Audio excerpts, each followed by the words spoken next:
Hello again, everyone. Cleveland here. Today, we're going to talk about turbos. They are the thing that makes your nice Jeep go faster. Wait, we aren't covering those kinds of turbos? Then what are we covering? Fischl? What do turbos have to do with Fischl? Oh, are they talking about her jank as energy mechanics? Neat. Though, now that I think about it, the fuck does that have to do with turbos? They're calling it a turbo because it turbocharges their energy? I mean, I guess that works, but wouldn't battery, or generator, or power plant be a better term? Oh well, I'm not here to argue with the rest of the community on semantics, so I guess we'll leave it at that. Okay. Hello everyone, Fischl here. Again. Today, we are going to talk about the turbo teams that have been making the rounds throughout the community. These teams all have one thing in common, and that's they use the Princess of Condemnation herself, Fischl. The reason for this is a unique to her mechanic was finally unraveled and uncovered. This mechanic is a unique energy generation mechanic that we aren't really sure if it's a bug or not, as it's been discovered that it has been in the game since version 1.0 and has not yet been patched out. Though in truth, we have just finally discovered what is causing said mechanic. See, Fischl normally generates her energy through Oz, her Electro A10 Warthog of a Raven turret. It normally has a chance to generate an Electro energy particle every time the bird projectile hits an enemy.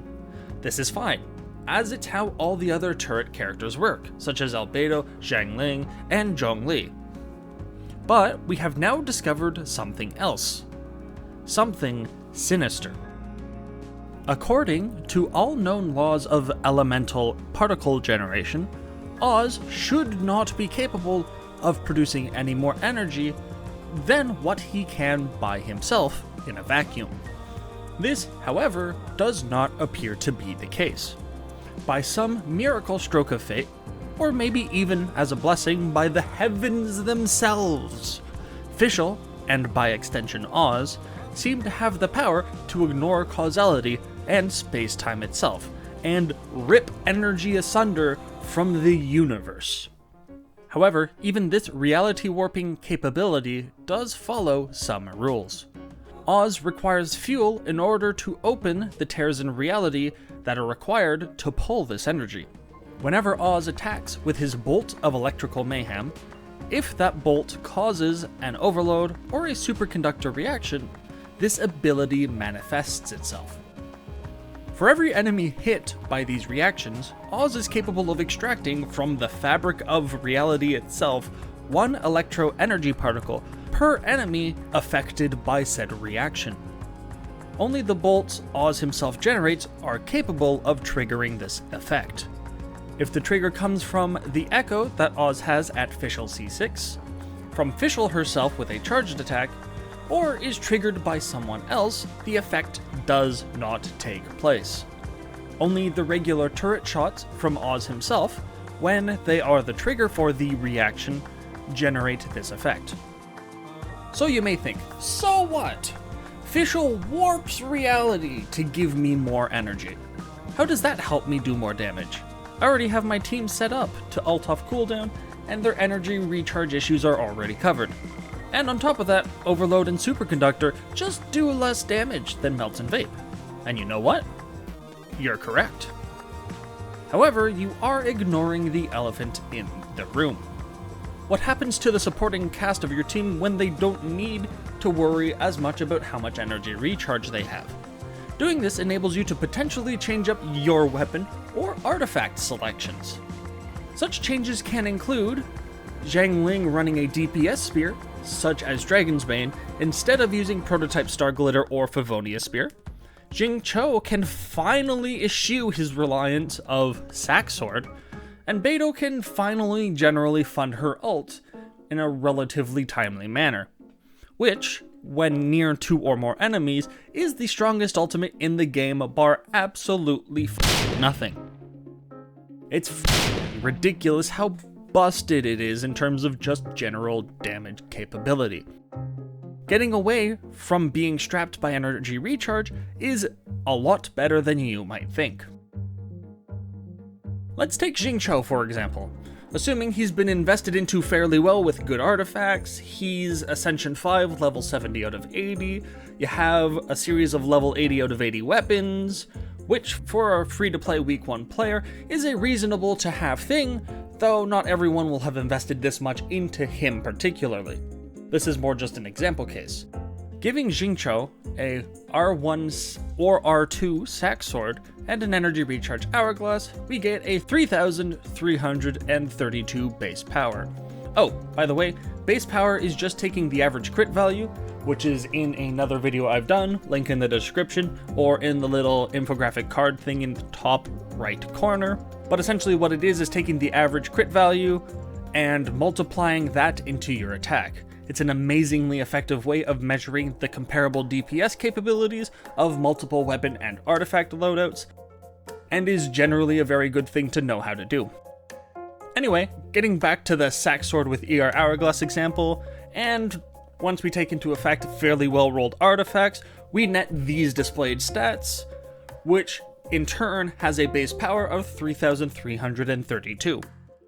If we were to keep the exact same artifact set you have, but now swap the weapon from sack sword to say the black sword, which isn't necessarily free to play, but Black Cliff follows basically the same level of power scaling, which is free to play obtainable, he winds up with these stats, and a base power of 4,152. Now we can't say that the black sword is just 35% more powerful than sack sword, due to the fact that sack sword can potentially give you a second E-cast. However, even when incorporating that second E-cast off sack sword, it still falls surprisingly flat, with the black sword averaging between 17 and 20% of a damage increase. This also does not take into account that you could potentially run an attack percent hourglass on either or both weapon sets for massive DPS gains already, but given that they both run the same artifact sets, about 16 to 20% is generally the gap that sack sword will have to the black sword. And this is also just taking into account a relatively realistic free-to-play selection.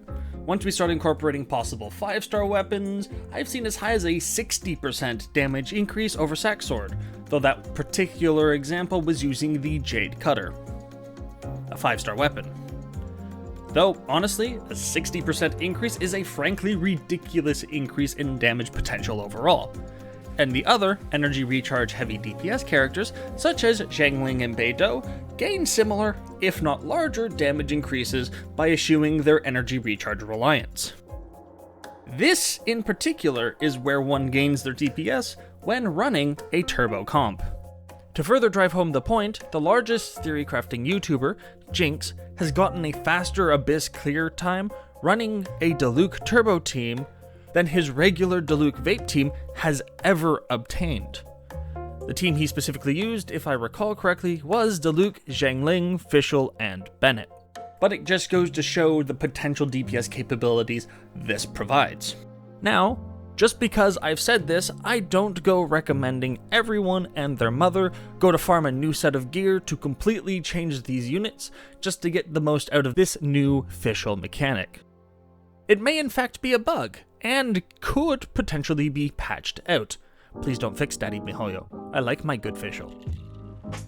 My intent for bringing this up is to let you know what turbo teams are, and the potential you have to run different, potentially more damaging weapons or attack percent hourglasses on units that would otherwise need the energy recharge, if being brought into a turbo comp. As these heavy energy recharge units typically have their kits balanced around needing a lot of energy recharge. The moment you no longer need it, their DPS potential goes heavily through the roof compared to units who don't really need much energy recharge to begin with. And with this, I hope I managed to convey the concept of turbo, despite how dumb the name is, and provide everyone with the information and knowledge required to understand what it possibly brings to the table of future team comp building. as well as bestowing the idea that you don't need to fully rebuild a unit to make full use of this. Even swapping just the weapon is potentially a big enough change to make it worthwhile. As always, you guys are awesome. Drop the subscribe if you want to see more videos on Genshin maths and stuff, and the bell is always there for you to ding if you so like. Any questions can be dropped in the comments down below, and I thank you all for watching.